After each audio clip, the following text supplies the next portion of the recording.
한 주일 동안 평안하셨습니까? 오늘도 교과 방송에 오신 여러분들을 환영합니다. 오늘 계속해서 이사야서 10과에 있는 이 상상할 수 없는 일을 행하시는 그 메시아에 대해서 우리 함께 좀 살펴보도록 하겠습니다. 먼저 기억자 함께 읽도록 하겠습니다. 너무나 유명한 말씀이죠. 이사야서 53장 5절에 있는 말씀이에요. 그가 찔림은 우리의 허물 때문이요 그가 상함은 우리의 죄악 때문이라. 그가 징계를 받음으로 우리가 평화를 누리고 그가 채찍에 맞음으로 우리는 나음을 받았도다. 자, 여기 보니까 사실 이사야서 53장은 어떻게 보면 이사야서의 가장 클라이막스로 좀 우리가 표현할 수 있겠습니다. 가장 절정에 다다른 것이에요. 메시아가 왜 이 땅에 오셨으며 그분이 무엇을 이루셨는지에 대한 것이 바로 이곳에 함축적으로 아주 장엄한 대서사시로 표현되어 있는 것입니다. 그분의 찔림은 무엇 때문이요? 나의 허물 때문이요. 그분이 상하신 것은 나의 죄악 때문이다 라고 말씀하시므로 그분이 결국은 징계를 받아서 우리가 평화를, 그분이 채찍에 맞음으로 우리가 나음을 입었다. 과연 이것이 우리에게 무엇을 의미하는지 우리 함께 좀 살펴보도록 하겠습니다. 여러분들, 이스라엘의 이 패망은요, 그들이 포로로 잡혀간 데는 결국 하나님께서 그들을 버리신 것이 아니라고 계속해서 강조했습니다. 그들의 죄악이 문제였다는 것이었죠. 결국은 그들의 죄악이 하나님과 그들 사이를 멀리 하였다는, 구원을 치 못하였다는 것을 계속해서 이사야 선지자를 통하여 말씀하셨습니다. 하나님께서 구원의 손이 짧아서 그들을 구원 못하신 것이 아니란 말씀이에요. 여러분들, 그들은 탈국에서 바벨론의 포로로 끌려가서 이 형벌을 받았지만 정말 그들은 아무 희망 없이, 이제는 아무 소망 없이 그런 상태에 놓여 있는 그들에게 하나님께서 무엇을 반포하시나요? 여기 보면은 선포하시냐면은 바로 메시아의 약속을 선포하십니다. 메시아를 통하여서 그들이 포로에서 자유를, 그들의 이 수치에서 명예를, 그들이 현재 처해 있는 저주에서 구원을 받을 것이라고 말씀하세요. 여러분들, 이것은 결국은 황폐된 이스라엘, 예루살렘이, 시온이 회복될 뿐만 아니라 구원의 기별이 그들에게 전하여질 것이라는 아름다운 복음의 소식이 아닐 수 없죠. 여러분들, 제가 계속해서 이사야서를 말씀드리면서 이사야서에는 총 4개의 이 종의 노래가 있다고 말씀드렸습니다. 그래서 우리가 이사야서 42장 1절부터 9절에서 하나님의 이 사랑과 공의를 베푸는 종에 대하여 우리가 연구를 했었습니다. 기억나시죠? 그 다음에 이사야서 49장 1절부터 7절까지에는 온 세상의 민족을 향하여 빛을 베푸시는, 구원을 베푸시는 그 종을 우리가 또한 보았습니다. 자, 오늘 이 2번의 종에 이어서 오늘 3번째와 4번째 이 종의 노래를 우리가 배우게 될 텐데요. 이 3번째 종의 노래는 이사야서 50장 4절부터 10절에 있는 말씀입니다. 여기에는 고난받는 종에 대하여 이야기하고 있습니다. 그리고 마지막으로 이사야서 52장 13절부터 53장 12절까지 세상 사람들의 죄를 위하여서, 온 인류의 죄를 위하여서 고난받고 심지어는 죽으시는 그 종에 대하여 우리가 함께 보게 될 것이에요. 자, 먼저 그래서 오늘 이사야서 50장 4절부터 6절에 있는 말씀을 먼저 보도록 하겠습니다. 자, 먼저 읽으면요. 주 여호와께서 학자들의 혀를 내게 주사 나로 곤고한 자를 말로 어떻게 도와줄 줄 알게 하시고 아침마다 깨우치시되 나의 귀를 깨우치사 학자들과 같이 알아듣게 하시도다. 주 여호와께서 나의 귀를 여셨으며 내가 거역하지도 아니하며 뒤로 물러가지도 아니하며 나를 때리는 자들에게 내 등을 맡기며 나의 수염을 뽑는 자들에게 나의 뺨을 맡기며 모욕과 침뱉음을 당하여도 내 얼굴을 가리지 아니하였느니라. 여러분들, 여기 지금 어떠한 말씀이 있나요? 여기 보면은 여호와께서 학자들의 혀를 주셨다라고 말씀하고 있습니다. 여러분들, 왜 학자들의 혀를 주셨을까요? 여러분들, 이것은 하나님의 말씀이죠. 하나님께서 이 하나님의 말씀을 통하여서 그분의 제자들에게, 그렇죠? 당신의 백성들에게 뭘 주세요?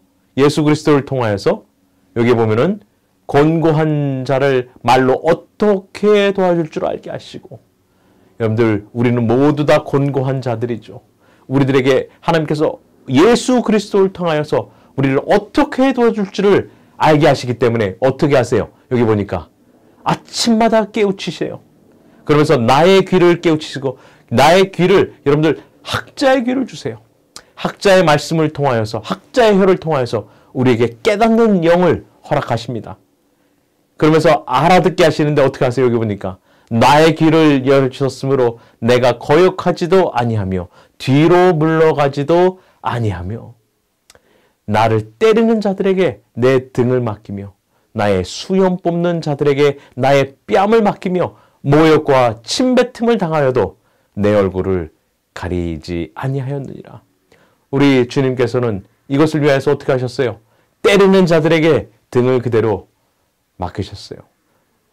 그분의 수염을 뽑는 자들에게, 뺨을 치는 자들에게, 그분의 모욕과 침뱉음을 주는 자들에게 그분의 얼굴을 가리지 아니하셨단 말입니다. 왜요? 여기에 보니까 우리를 구원하시기 위하여서요. 여러분들 이것에 대해서 마태복음 26장 67절 68절은 이렇게 얘기하고 있습니다. 여러분들 예수님께서 이 대제사장 가야바에게 이끌려 가신 다음에 예수님께서 수치와 모욕을 당하는 장면이 여기에 기록되어 있어요. 이사야서의 이 내용 50장 4절부터 10절에 나오는 이 세 번째 종의 노래가 예수 그리스도의 고난과 순환을 통해서 그대로 이루어진 장면이 바로 여기에 있습니다. 이에 예수의 얼굴에 침뱉으며 주먹으로 치고 어떤 사람은 손바닥으로 때리며 이르되 그리스도야. 그리스도란 말은 메시아라는 뜻입니다. 우리에게 선지자 노릇을 하라. 너를 친 자가 누구냐 하더라. 여러분들 주님께서는 실로 정말 우리를 위하여서 고난받는 자가 되셨습니다. 고난의 종이 되셨어요. 뭐 하기 위하여서요? 죄에 죽을 수밖에 없는, 죄의 형벌을 받을 수밖에 없는 우리를 위하여서요. 아, 참으로 놀라운 말씀 아닙니까? 계속해서 이렇게 말씀하고 있습니다. 주 여호와께서 나를 도우심으로 내가 부끄러워하지 아니하고 내 얼굴을 부싯돌같이 굳게 하였으므로 내가 수치를 당하지 아니할 줄 아노라. 나를 의롭게 하시는 이가 가까이 계시니 나와 다툴 자가 누구냐? 나와 함께 설지어다. 나의 대적이 누구냐? 내게 가까이 나올지어다. 보라, 주 여호와께서 나를 도우시리니 나를 정죄할 자 누구냐? 보라, 그들은 다 옷과 같이 헤어지며 좀이 그들을 먹으리라. 너희 중에 여호와를 경외하며 그의 종의 목소리를 청종하는 자가 누구냐? 흑암 중에 행하여 빛이 없는 자라도 여호와의 이름을 의뢰하며 자기 하나님께 의지할지어다. 여러분들 지금 여기에 뭐라고 얘기하고 있어요? 비록 수치와 고난과 침뱉음과 수염 뽑힘과 그런 모욕을 당할지라도 누가 도우세요? 주 여호와께서 나를 도우심으로. 하나님 아버지께서 도우셨어요. 어떻게 하세요? 그 모든 고난을 참을 수 있게 도우셨다는 거예요. 그래서 어떻게 하십니까? 내가 부끄러워하지 아니하고 내 얼굴을 부싯돌같이 굳게 하였으므로. 여러분들 부싯돌은 잘 아시죠? 돌을 마찰을 시켜가지고 불을 내는 부싯돌이요. 여러분들 주님께서 그렇게 맞으시고 그렇게 수치와 모욕을 당하셨는데 어찌 그 얼굴이 부끄럽지 아니하며 수치스럽지 않으냐 하셨겠어요. 그럼에도 불구하고 그것을 참으셨다는 것은 왜요? 여기 보니까 하나님께서 도우셨다고요. 그러면서 뭐라고 얘기하세요? 나를 의롭다 하시는 이가 가까이 계시니 나와 다툴 자가 누구냐?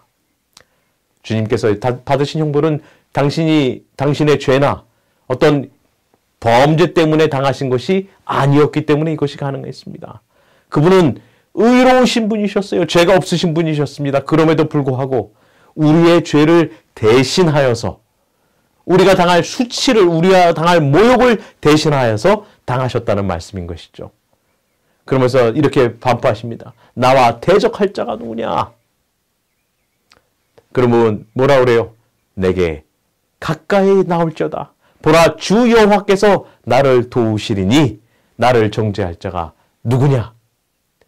그러면서 그들을, 예수님을 정죄한 자들은 모두 다 사라지고 멸망할 것이다 라고 말씀하면서 이렇게 마무리하고 있습니다. 뭐라고요?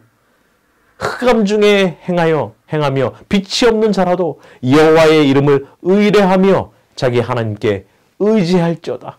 계속하여서 그들에게 이 바벨론으로 포로로 끌려간 이 백성들에게 메시아의 약속을 주시면서 누구를 의지하라고 말씀하세요? 여호와 하나님을 의지하라라고 말씀하고 있는 것입니다. 참으로 놀라운 약속이 아닐 수 없죠. 그분께서 우리의 구원을 위하여서 예수 그리스도 메시아를 주실 뿐만 아니라 우리가 당할 수치를 이미 당하게 하셨다는 것은 놀라운 복음이 아닐 수 없습니다. 여러분들 이 구약의 신약이라고 불린다고 그랬어요. 그래서 이사야서 40장부터 66장까지는 구약의 복음, 구약서의 복음, 구약의 신약이라고 불릴 정도로 여러분들 복음의 아주 심오한 아름다움과 그 절정을 우리에게 선포하고 있습니다.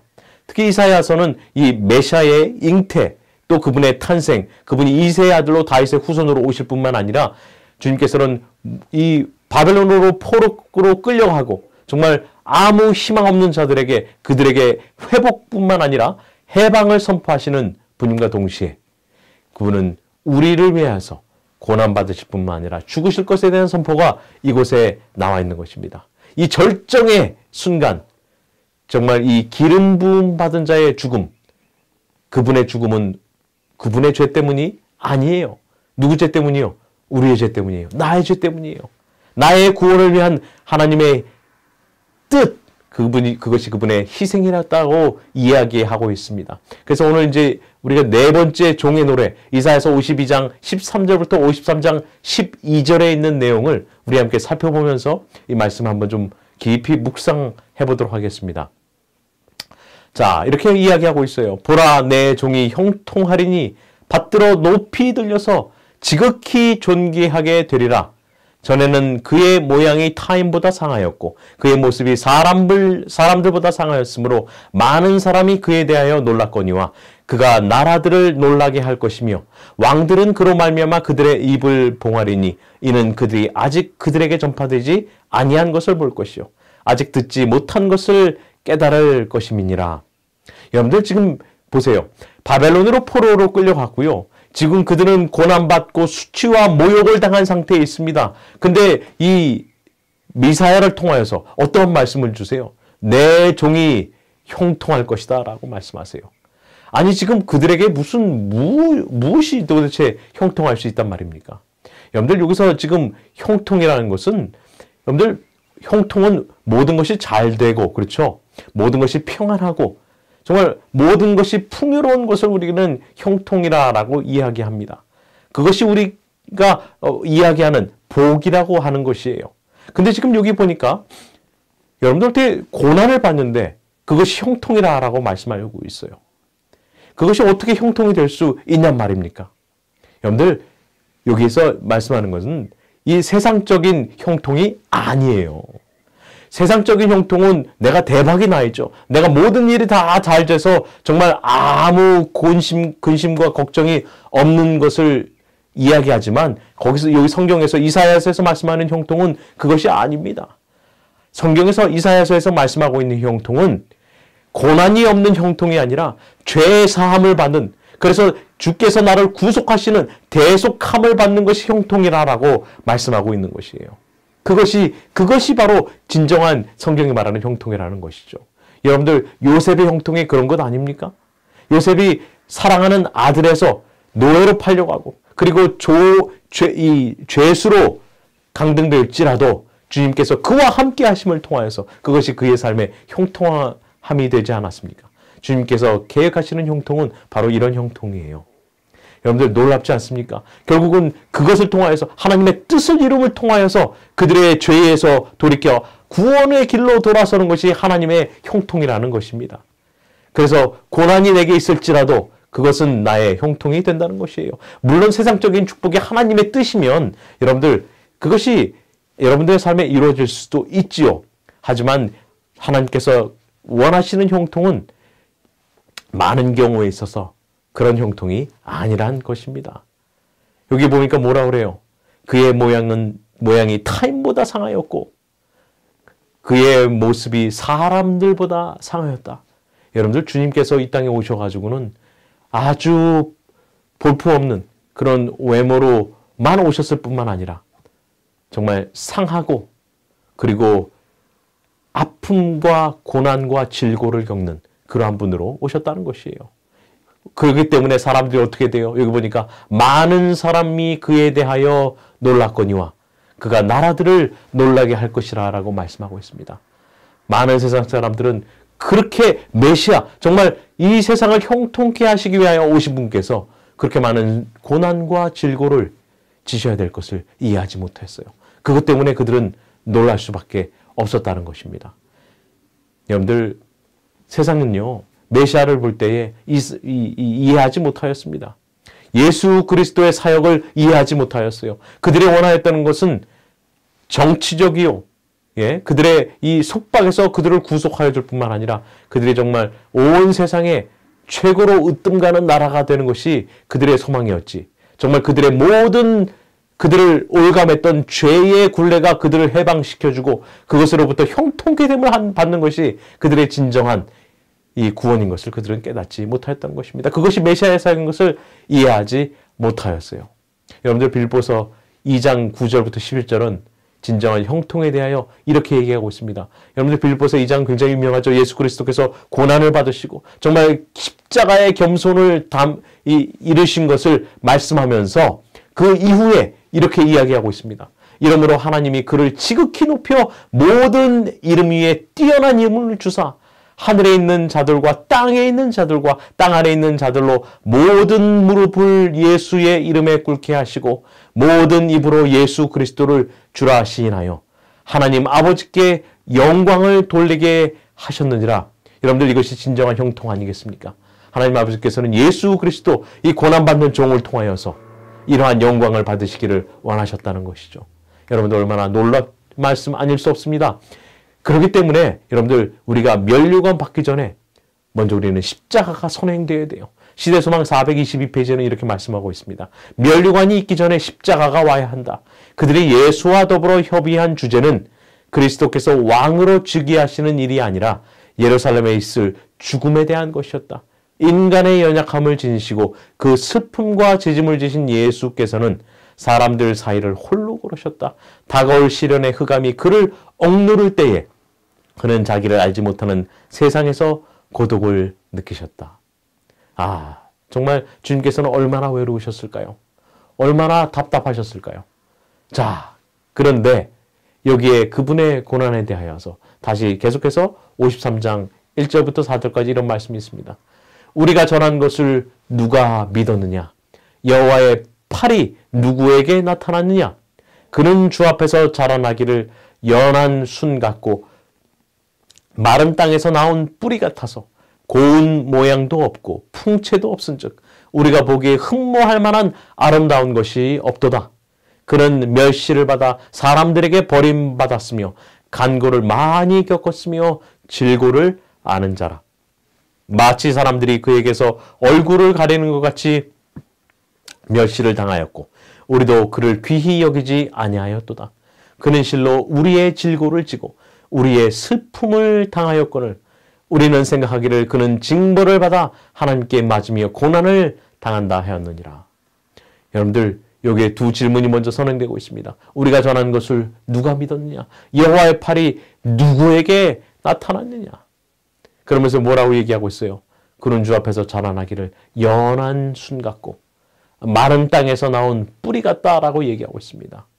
여러분들, 주님께서는 이 땅에 오셨을 때에 그분께서는 여러분들 연한 순, 여러분들 순이 날아올 때 그것이 힘이 있거나 그렇지 않습니다. 아주 연약한 존재예요. 여러분들, 마른 땅에서 이 뿌리가 나올 때 어떻게 나올 것 같습니까? 여러분들, 줄기는 어때요? 줄기는 곱고 아주 굵게 자라죠. 하늘에 향해서 쭉쭉 뻗어나갑니다. 근데 뿌리는 어때요?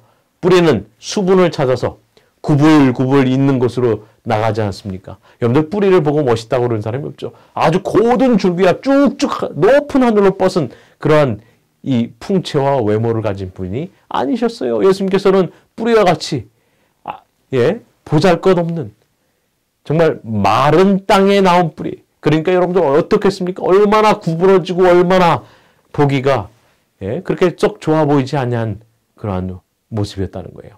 그래서 뭐라 그래요? 고운 모양도 없고 풍채도 없은즉 우리가 보기에 흠모할 만한 아름다운 것이 없도다. 주님께서는 이러한 아름다운 모습을 가지고 이 땅에 오시지 않으셨어요. 왜, 어떻게 뭐 하시기 위해? 그 다음에 여기 이렇게 나오고 있습니다. 그는 멸시를 받아 사람들에게 버림받았고요. 간고를 많이 겪고요. 여러분들 여기 간고는 가난과 고통, 고난을 이야기합니다. 그리고 질고를 아시는 분이에요. 질병의 고통을 아시는 분, 사람들을 동정해 주시던 분, 동정심으로 가득 차셔서 그들과 함께 하셨던 분, 바로 우리 주님 아닙니까? 그래서 그분이 어떻게 하셨어요? 마치 사람들이 그에게서 얼굴을 가리는 것 같이 멸시를 당하고 우리도 그를 귀히 여기지 아니하였도다. 그는 실로 우리의 질고를 지고 우리의 슬픔을 당하거든. 여기에 그 목적이 나와 있습니다. 뭐라고요? 그분께서 이렇게 고난을 받으시고 간고를 많이 겪으시고 질고를 아신 것은 왜요? 우리가 당할 슬픔을, 우리가 당할 질고를 지시고 당하셨다는 것이에요. 그런데 우리는 어떻게 얘기합니까? 사람들은 어떻게 얘기해요? 그가 징벌을 받아 하나님께 맞으며 고난을 당한다 얘기합니다. 우리의 죄 때문에 우리의 연약함과 우리가 당할 형벌을 받는 것이 아니라 하나님께 그가 당할 이 죄에 대한 결과라고 이야기하는 것이에요. 왜요? 도저히 믿을 수가 없어요. 아니, 누가 이것을 믿을 수 있냔 말이에요. 그래서 우리가 전한 것을 누가 믿었으며 여호와의 팔이 누구에게 나타났느냐라고 이야기하는 거예요. 도저히 이해할 수가 없다는 것이죠. 여러분들 어찌하여 이런 고난이 정말 이룰 수 있었냐는 것이죠. 그러면서 계속 이야기하고 있습니다. 이사야서 53장 5절부터 7절에 왜요? 그가 찔림은 우리의 허물 때문이요. 그가 상함은 우리의 죄악 때문이라. 그가 징계를 받음으로 우리가 평안을 누리고 그가 채찍에 맞음으로 우리는 나음을 받았다. 여러분들 정말 하이라이트가 아닐 수 없습니다. 왜요? 그분께서 찔리신 것은 나의 허물이요. 그가 상하신 것은 나의 죄악 때문이다 라고 이야기하고 있어요. 결국은 그분께서 채찍에 맞음으로 그분께서 상함으로 내가 나음을 입고 나가 평안을 누린다라고 이야기하고 있습니다. 우리는 어떠한 상태로 가나요? 여기 이야기하고 있어요. 우리는 다 양 같아서 그릇 행하여 각기 제 길로 갔거늘. 여러분들 주님께서 이렇게 비록 오시고 우리를 위해 희생하시지만 우리는 다 어떻게 해야 돼요? 우리의 고집대로 우리가 하고 싶은 대로 다 뿔뿔이 흩어지는 거예요. 근데 여기 어떻게 하고 있습니까? 여호와께서는 우리 모두의 죄악을 그에게 담당시키셨도다. 그 종에게 그 모든 죄악을 여러분들 그냥 어떤 한 사람의 죄악이 아니에요. 온 세상의 모든 죄악을 그분께 담당하셨어요. 그래서 그가 곤욕을 당하여 괴로울 때에도 그의 입을 열지 아니하였음이며 마치 도수장으로 끌려가는 어린 양과 털 깎는 자 앞에서 잠잠한 양같이 그의 입을 열지 아니하였도다. 여러분들 양은요. 제가 어릴 적에 양을 키워보지는 않았습니다. 근데만 동네에서 이 돼지는 키우는 이 축사가 좀 있었어요. 근데 언젠가 아주 그냥 괴상망측한 소리가 꽥꽥 하는 소리가 나요. 그래서 그게 무슨 소린가 이렇게 물어봤더니만 그게 돼지 멱다는 소리였다고 하더라고요. 여러분들 돼지는요. 그가 죽임을 당하고 이렇게 저거 할 때 아주 그냥 온 동네가 떠나갈 정도로 크게 소리를 지르러요. 하지만 양은요. 제가 양 잡는 걸 직접 보지는 못했지만 이 영상으로 좀 찾아보니까 여러분들 어떤 소리도 내지 않아요. 그냥 조용히 입 다물면서 그의 죽음을 맞이하는 것을 제가 보았습니다. 예수 그리스도께서 당신이 당해야 될 형벌인 것 마냥 정말 그 죽음을 우리가 인간이 져야 될 모든 인류가 져야 될 그 죄악의 짐을 주님께서 홀로 지셨음을 여기선 이야기하고 있습니다. 그래서 23장 8절 9절 이렇게 얘기하고 있습니다. 그는 곤욕과 신문을 당하고 끌려갔으나 그 세대 중에 누가 생각하기를 누가 살아있는 자들의 땅에서 끊어짐은 마땅히 형벌받을 내 백성의 허물 때문이라 하였으리요. 그는 강포를 행하지 아니하였고 그의 입에 거짓이 없었으나 그의 무덤이 악인들과 함께 있었으며 그가 죽은 후에 부자와 함께 있었도다. 주님께서는 곤욕과 신문을 당하고 끌려가셨어요. 그런데 그 세대 중에 누가 주님께서 이 땅에서 끊어진 것은 마땅히 형벌받을 그분의 백성들의 허물 때문이었다고 누가 생각했냔 말입니다. 심지어는 그분의 제자들도 이해하지 못하였죠. 그분의 죄 때문이 아니라 그분은 죄가 없으신 분이셨습니다.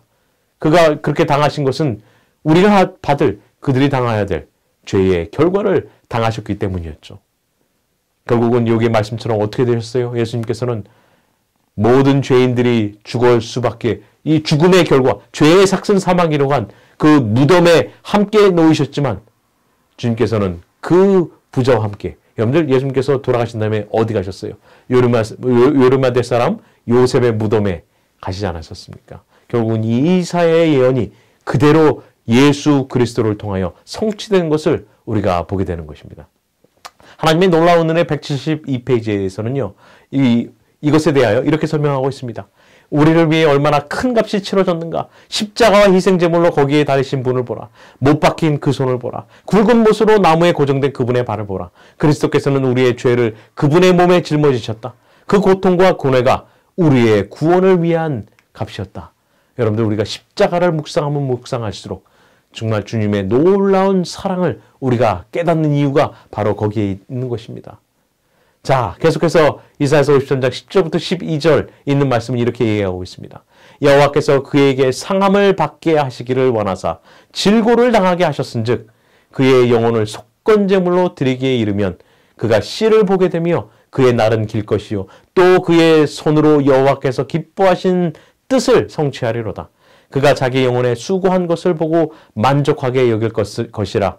나의 의로운 종이 자기 지식으로 많은 사람을 의롭게 하며 또 그들의 죄악을 친히 담당하리로다. 그러므로 내가 그에게 존귀한 자와 함께 몫을 받게 하며 강한 자와 함께 탈취한 것을 나누게 하리니 이는 그가 자기 영혼을 버려 사망에 이르게 하며 범죄자 중 하나로 헤아림을 받았음이니라.